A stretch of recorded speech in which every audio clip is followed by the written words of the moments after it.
Ever find yourself stuck in like Bangalore traffic and you're on your phone, like debating whether to pay extra for the faster Dunzo delivery? Oh, yeah. Or, you're coming back from like the metro and you're like, oh, should I just walk or splurge on the auto?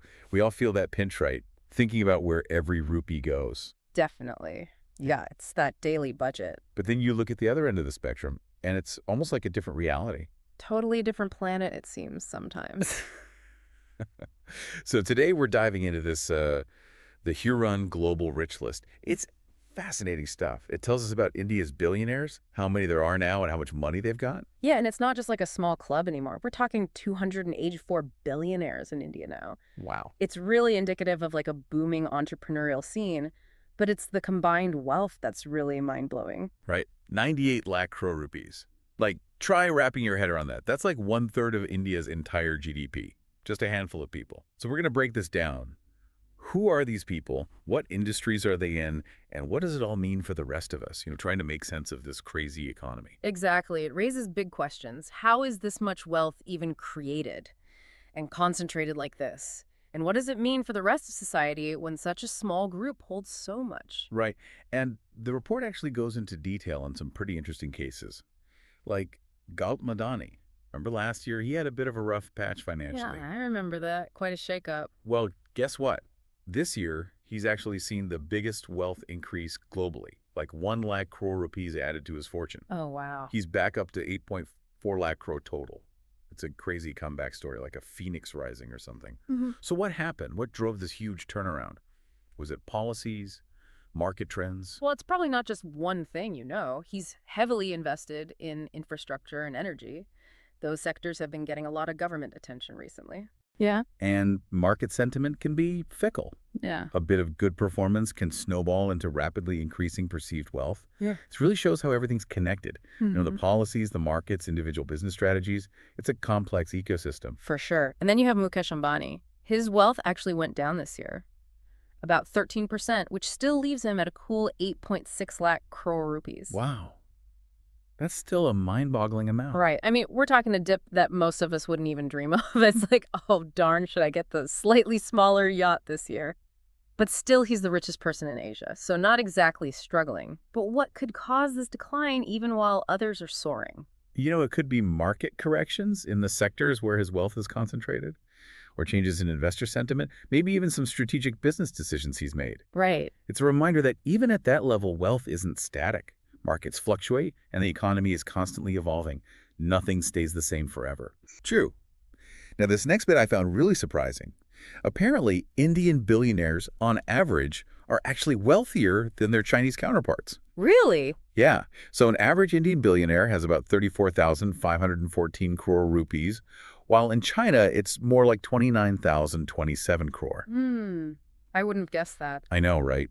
You always hear about China being this massive economic powerhouse, Yeah.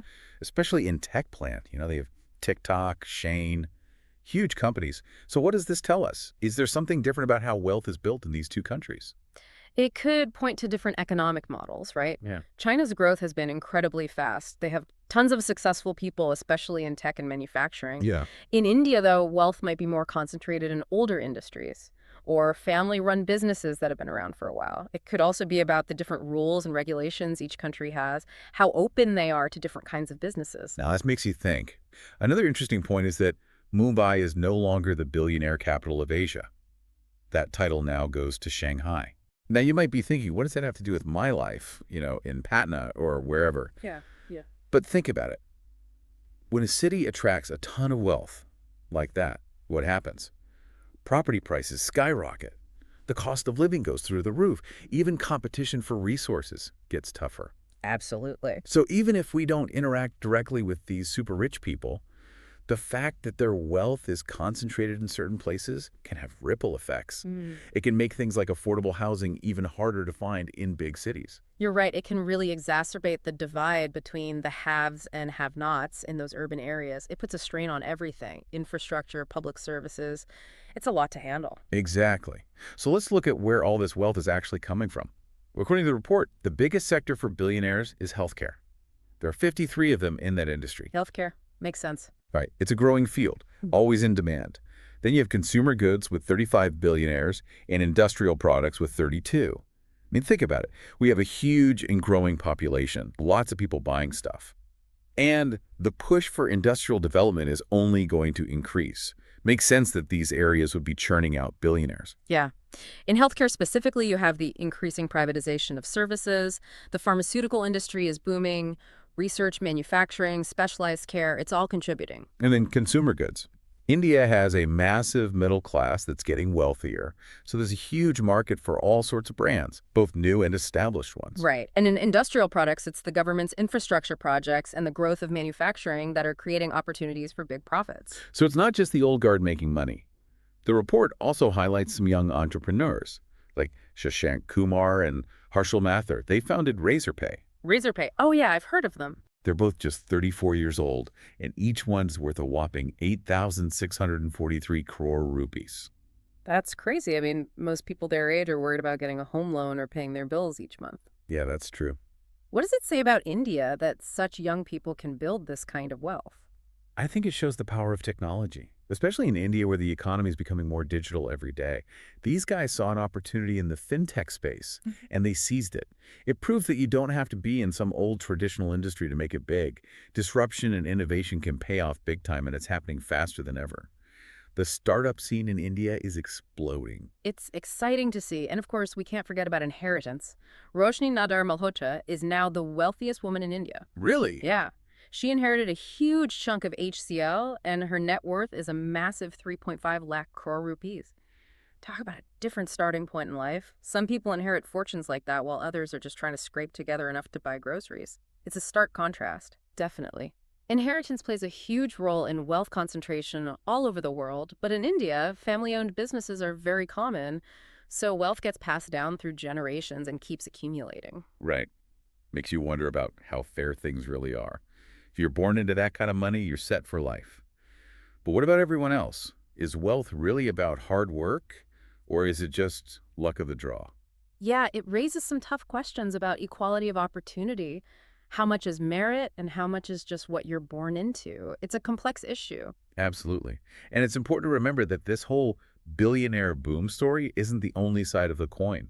People like Congress President Mallikarjun Kharge have been speaking out.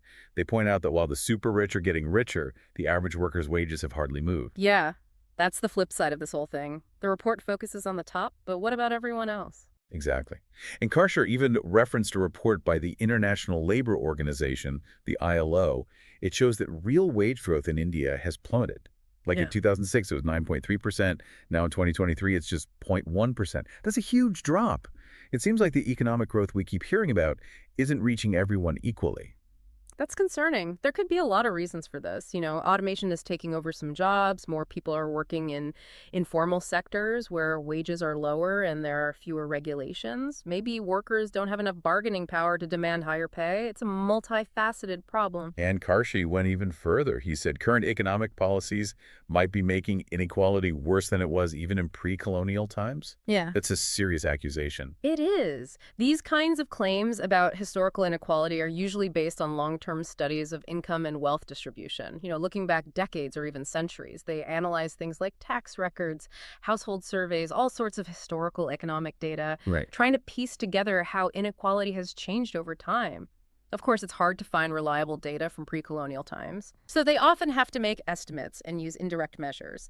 But they can still draw some general conclusions about historical economic disparities. And the 2022 World Inequality Report really lays it bare. They found that the bottom 50% of Indians own practically nothing. Like their average wealth is just 1.15 lakh rupees. Wow. Meanwhile, the top 1% controls a mind-blowing 77.8% of India's total wealth. Imagine a wedding feast. Okay. 99 people are sharing a tiny plate of food, and one person has an entire buffet all to themselves. I get the picture. That's quite a visual. It really shows how concentrated the wealth is in the hands of so few. What are the implications of this for society, for the economy? This level of inequality can have huge consequences. It can make it harder for people to move up in society. Political power gets concentrated in the hands of the wealthy. Right. And if most people don't have enough money to spend, it can destabilize the whole economy. It can lead to social unrest and divisions within society. It's not a sustainable situation in the long run. Definitely not. So you're probably taking all this in and having some thoughts. Even the original report we mentioned had a bit of dark humor about it. Yeah. They basically said that for most of us, the options are to start a billion-dollar company, discover you have a secret, rich relative, or just keep scrolling through memes. Yeah. Obviously, the first two are pretty unlikely, but it highlights the gap between those super wealthy people and the rest of us. Like we're just stuck watching from the sidelines. It definitely makes you feel like the opportunities are limited, like the system is rigged against you. Exactly. And beyond the jokes, the real question is, what do we do about this growing gap? As a society, can we afford to let this continue? What will it mean for the future of India, our economy, our social fabric? These are big questions. We need to have a serious conversation about what a fair and just distribution of wealth looks like, and what role economic policies should play in shaping that. It's not about punishing success, but finding a balance. Right. We need to think about economic efficiency, but also social justice and long-term sustainability. Yeah, It's complex. it is. So as we wrap up this deep dive into the world of India's billionaires, remember this. We see the headlines about the astronomical wealth they're creating. But are we paying enough attention to the other side of the story? The wage stagnation, the struggles of everyday people. Yeah. Do we get so caught up in these huge figures that we lose sight of the economic realities facing the majority of Indians? And what will happen if this inequality keeps growing? It's something we all need to think about. I agree. There's a lot more to the story than what we see on the surface. It's food for thought. Yeah. And on that note, we'll leave you to ponder it all. Thanks for joining us today. Thanks for having me. It's been a great discussion.